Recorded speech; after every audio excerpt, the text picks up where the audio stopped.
Hello, friends. Welcome to His Love is Power podcast. This is the first podcast for the new year, 2023. And I'm excited to be here, blessed to be here. And just want to share some stuff before I kind of get into what I want to talk about. Um, I stopped. I stopped doing this for a while. And just gone through a lot of challenges, some challenging times in my life. And the biggest challenge that I've had to go through is the loss of my mom. And lost my dad in 2020 and then lost mom on Halloween of 2022. And we got 3 months of time to say goodbye to my mom. She was on hospice for 3 months, and it was a blessed time. And uh, and then beyond that, I've just been challenged at times, personally, emotionally, spiritually, about doing this podcast in a lot of different ways. And it's it's not easy for me to do this. It's hard because I want to put myself out there and I want to be authentic and real. And let me tell you that when you want to share about the love of God and the love of Jesus, um, it, you can bring a lot of criticism, and and I've received some of that, and it's been tough. Um, and and I just want to share that what happened. I had a great thing happen to me this morning, um, where I'm in a men's group. I'm a couple different men's group, and men's group uh, this morning we call ourselves the Saturday Dudes. We call ourselves Dudes for short, and uh, we always ask about what are the prayer requests. And I thought, gosh, I would I really should. I want you guys to pray for me for the podcast. And I thought, and it just this is how I get attacked. It's like, no, it's selfish. It's weird. It's I don't know. It's the evil one attacking me. And so I didn't. And then uh, we were done, and we do it online, but a group of us are always together. And so I was with that group that meets in person. There was 7 of us, I think, this morning, 7 or 6 of us. And somehow we're chatting afterwards, and someone said the word worthy. And it just struck me because that's been kind of the thing about doing this podcast that's been hard for me is I'm not worthy. And I'm not worthy to bring the message of Jesus. I'm not worthy. But none of us are. None of us are worthy. And yet Jesus loves us anyway, even though we're not worthy. And he forgives us and he shows us his grace, even though we're not worthy. And as there was 6 of us, we're standing around talking, the word worthy came up, and that word just kind of pierced me. And I'm like, I think, hey, I'm supposed to share. So I shared that I get attacked emotionally, spiritually, personally for doing this podcast. And I'm going to start up again. And I've just thought about it for the last 4 or 5 months a lot. And I believe that God is calling me to do this, and I'm supposed to do this, but I don't like doing this. And it scares me. Literally, it scares me. But if God is for us, who can be against us, right? And so I share that. And this group of men is part of what this podcast is about us coming together, having a band of brothers, having a community that are connected through Jesus and through the Spirit of truth. And that Spirit of truth just spoke up and started helping me in so many ways and speaking words of life to me. And these brothers just started speaking words of life to me that I love so desperately. I love these men. And one of them just like, come here. I knew as soon as he did that, what he was talking about. He wanted me to get in the middle and wanted them to pray over me. And they all laid hands on me and prayed over me. And it was just made me emotional like it did right now, but it was so awesome. And they were all words of life. And those guys have spoken words of life over me countless times. And we've all been honored enough to speak words of life over all of them countless times. And so part of what this podcast is about is finding your community, finding your people that are Spirit-filled, that come together because of Jesus and share life. Share life. Share, what you need, what your fears are. Share what you're inspired by. Share your deep longings, the praises of life, and the struggles of life. And so that is what I'm bringing to the table, the need for that.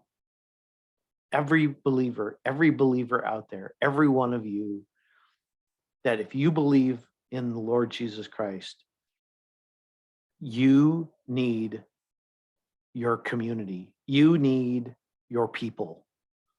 And it's not about going to church once a week and saying hi and how you doing. It's not about that.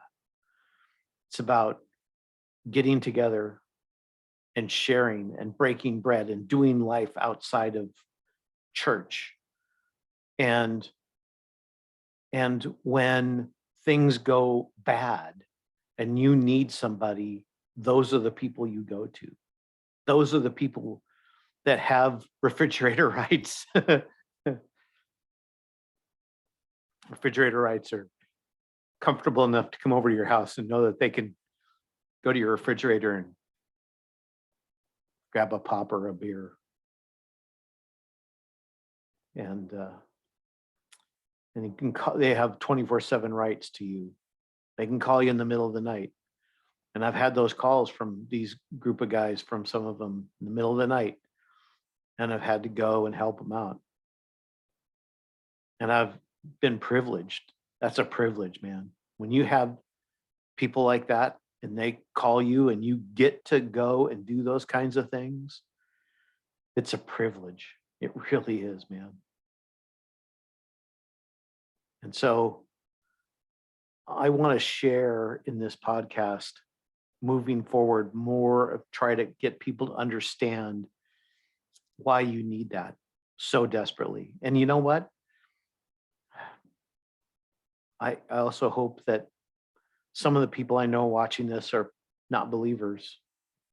And maybe if I can lead one guy through this somehow, they can find Christ, that would be a blessing, man.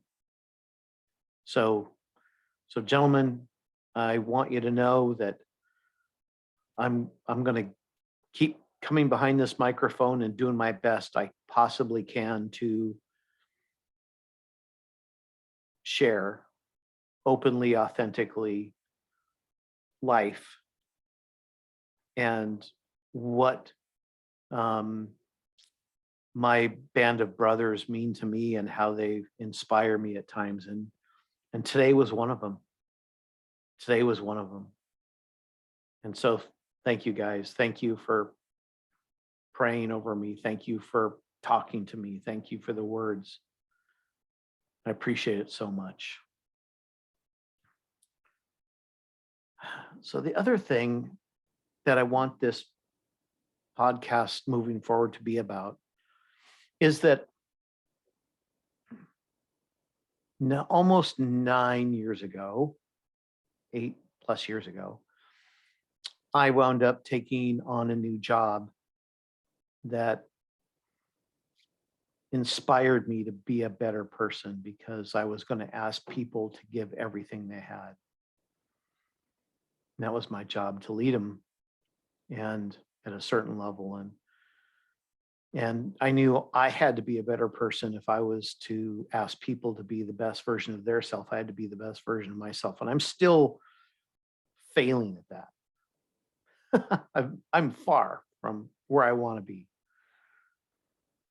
But in that, I wound up having a commute that is 2.5 hours minimum every day.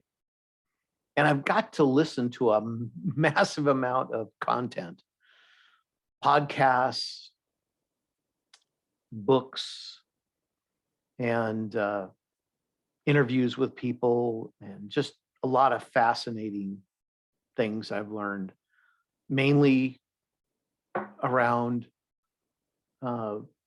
mainly by people that are Christians that are wanting to help people, wanting them to know Jesus better.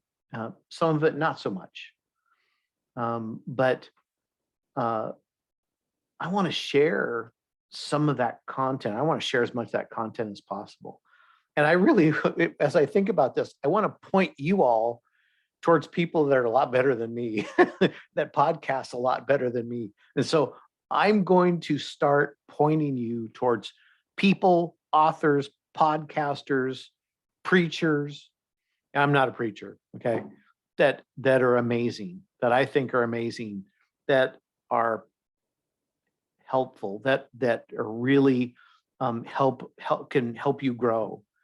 And also, if you decide to start a men's group, if somehow I reach somebody out there that says, you know what, I don't have my community, then maybe some of this content can help you with your community, with what you're doing and how you're moving forward with your own community. Because there's an endless supply of great content to help grow you in your Christian walk.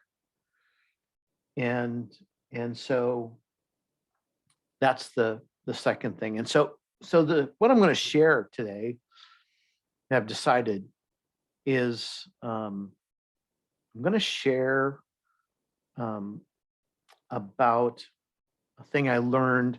I don't think I learned this my first year of starting when I started my new job. I think this was in the second year, because I just finished the 8th word, and it's I believe I just did my 7th word. And I came across, again, I got listening to all those books, and I just go where I find opportunity and content and stuff that intrigues me. And I came across a book called My One Word, and it's by two guys, or a guy and a gal, actually, Mike Ashcroft and Rachel Olson. And I had never heard of this concept. And the concept, the way this came about is that it's taking a word that you believe God's kind of, at least the way I look at it, is God gives you for the year. And it's a word that he wants you to focus on. And it's like, well, what good is that, right? And it actually, the other 2 books that are great on this that I've listened to that I highly recommend is called One Word, and also One Life. And there's 3 authors of that. One being John Gordon. John Gordon I'm a huge John Gordon fan. John Gordon, if you're out there, I want to interview you.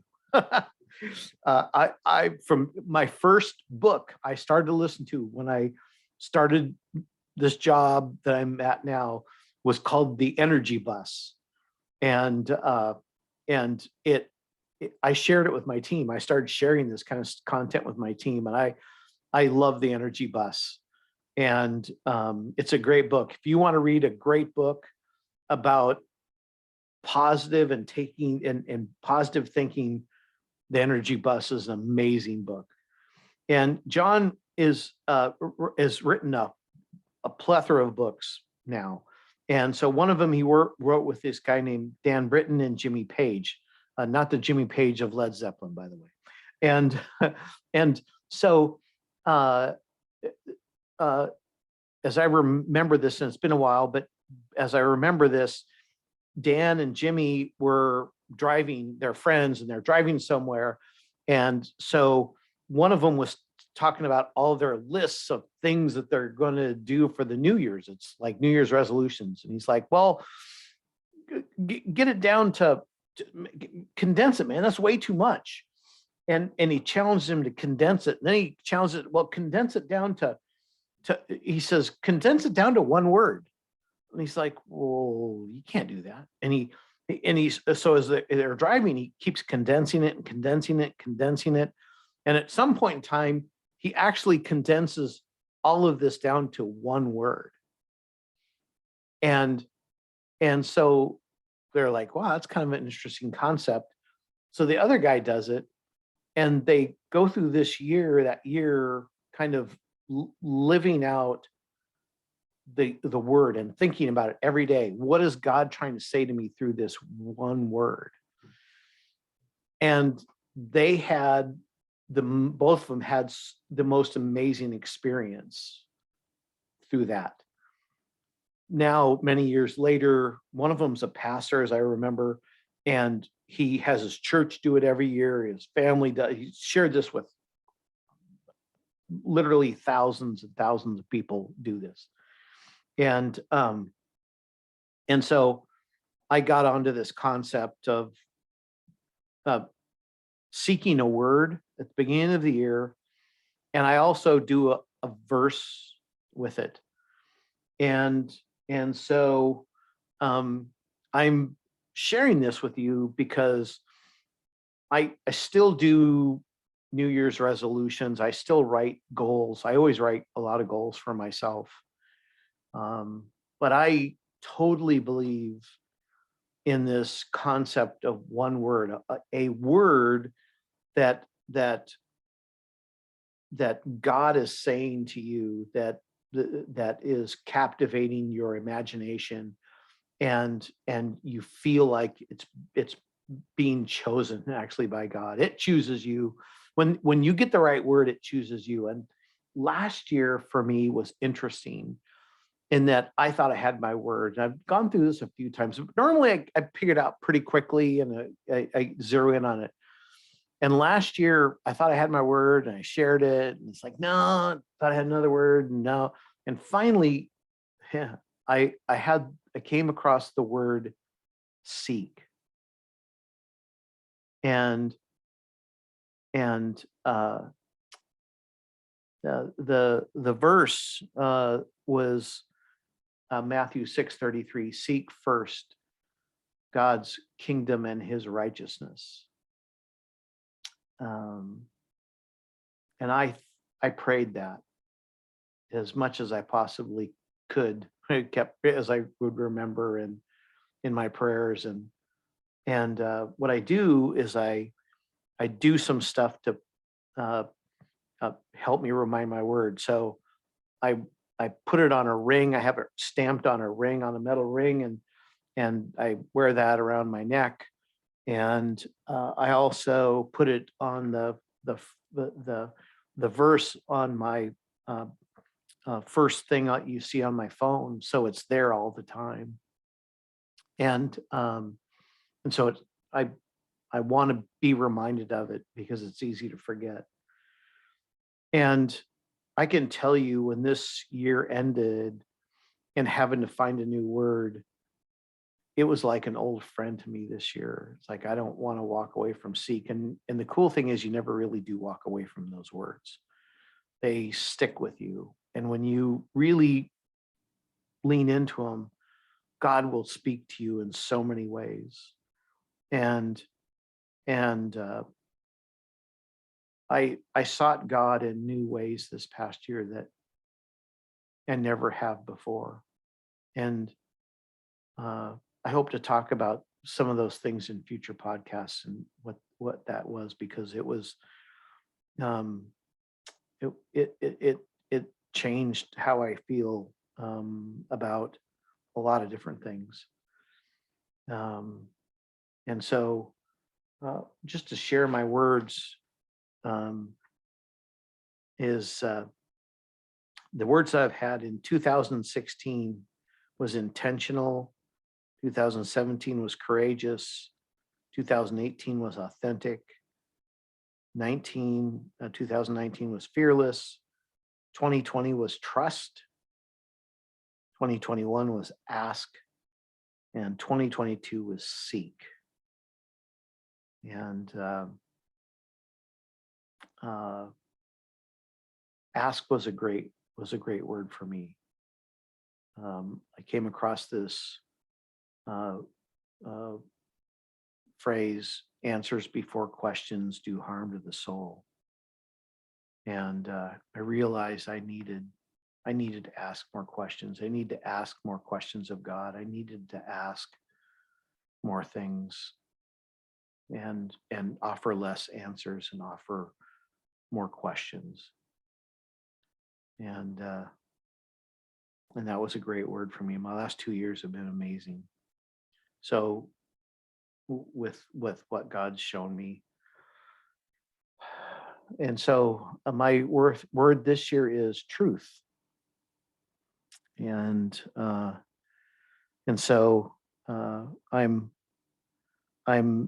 excited about the word truth, and it strikes me already in a number of different ways. And I think the verse I'm going to put, I've got it on my phone right now. I don't know if you can see this, but there it is. And it's and I find how I do it is I go online and if you put in verses that are somewhat recognizable, there's typically images you can find on the internet that you can put to your first page of your phone. So I'm doing John 14:6, which is Jesus answered, I am the way and the truth and the life. Nobody comes to the Father except through me. And that's always struck me, that verse, because I'm the way, the truth, and the life. And I think we can gloss over those things really quickly. You know, if he's the way, what are those ways? What does that way look like? And if he is truth, and he is, then what is that? What is truth? What is absolute truth? And how do we integrate that into every aspect of our lives? And so that's my word for the year. And he's the life. And if he is life, how is that possible? What does it mean to have Jesus's life? And so what I find is that as I go through a year and I take on a verse like that, I'll drill down into truth. Yeah, like I say, I will. God will show me that. He shows me. It's amazing what he'll show me, and what he'll show you, and what he'll lead you. Truths he'll lead you to about your word, and about you, and about how he grows you through that word and through that verse. And I find that as I drill down on a verse too, that whatever aspects of that verse wind up becoming key to my growth in that year. So So that's my word for this year is truth. And um, and and my verse is John 14:6. And so I just encourage you all to give it a shot. What do you got to lose? What is God saying to you? What does God want you to focus on this year? What does he want to teach you? What is a verse that resonates with that word? And how can you put that word around you in whatever way that works for you so that you can not forget what about that word and to focus on it and to pray that verse. And so where this leads me in this is that last Sunday was in church, and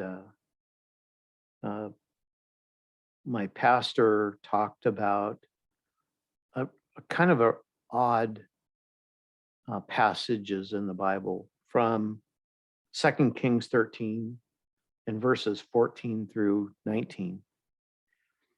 And it's about kind of a weird, to summarize it, Elisha's at the end of his life. He's going to pass. And King Joash of Israel comes to see him, and is kind of, acts like, that he's really bummed that he's going to lose him, but he's more bummed that he's going to lose the power that's he's led him by, and kind of it's not sincere. And Elisha tells him, take a bow and arrow and shoot an arrow out the east window. And he does that. And he says, take the remaining arrows and strike them on the ground. And he strikes them on the ground 3 times and stops. And Joash or Elisha tells Joash that, why'd you stop? Why'd you stop? You shouldn't have stopped. That if you would have kept going, God would have given you complete victory over your enemy. But because of it, because you only did it 3 times, you'll win 3. You won't win 3 times, but ultimately your enemy is going to win you, and you're going to lose to him. And the reason that struck me is that it reminded me of another book I'm going to share with you guys. And it's called My Last Arrow by Erwin McManus. And Erwin McManus is an amazing pastor out of LA, Hollywood area, called Mosaic. There's actually an app you can download, Mosaic, and listen to his messages. They're amazing. He's amazing. He's gifted writer. Any and all of his books are amazing. So if you want to go listen to a great book, just go any book by Erwin McManus. Phenomenal. And so another place I'll point you away from me, right? Go find someone that's a lot better. But the last arrow is about us leaving it all on the court, about us not stopping striking the ground, about us doing what God has called us to do, regardless of the outcome of it, regardless of what it looks like, regardless of how uncomfortable we feel or inept we feel at doing it, like a podcast. And that a lot of times God has this blessing just around the corner that he wants to give to us. And he just wants us to keep going. And yet we stop. We only strike the ground 3 times. And that just struck home with me when he shared, when my pastor shared that, because I thought, about the podcast that I just have given up. I stopped. And so I went back and I re-listened to The Last Arrow. And I've made a decision that at the beginning of every year, I'm going to re-listen to The Last Arrow. You want to listen to a good book that motivates you for the upcoming year. Hey, I want to tackle this year. I want to be a better person. I want to do more for God. I want to do more because I'm being called to do more. Go listen to The Last Arrow. Go listen to that book. That book is amazing. You will love it. And it speaks to the heart of man. It'll speak to your heart. And there's just so much great stuff in that. And one of the chapters, it's one of the best chapters in a book that I've listened to, and I've listened to hundreds of books over the last 8 years, is about what this podcast is about, which is finding, like the chapter is called Find Your People, find your people. And it's one of the best chapters I've ever heard, or best written things I've ever heard on community, why community is important, and why we need a band of brothers. It is so good. If you just go and listen to that only, it's worth it. And so it just really motivated me. And then again, I'm just get all this fear and anxiety, and my tribe this morning came around me and motivated me even more. And so thank you all for listening. I'm gonna try to keep doing these on a regular basis and share that we all need Jesus desperately. And we also need a band of brothers that need Jesus desperately, because in that we grow and we become the people that God wants us to become. And there's a ton of great content out there. And so if I can point you guys in a direction of really rich content, I'm going to try to do my best as I can. So I urge everyone, grab a word, grab a verse, put it somewhere where you're going to see it a lot, and it's going to remind you of it. And then just lean into that and just watch what God can do. Watch what he can teach you. Watch how he can grow you. I'm excited for what he's going to reveal to me this year in truth. And I hope I grow in the way, the truth, and the life. So thank you all for listening. I appreciate the support, and hit the like, hit the subscribe, and share it if you would. So feel free to reach out to me and send me anything you've got when it comes to comments on this. I would love your truth and love. I welcome the truth. And so thank you all. God bless you all. And thank you truly for listening and giving it some consideration. Blessings. Bye for now.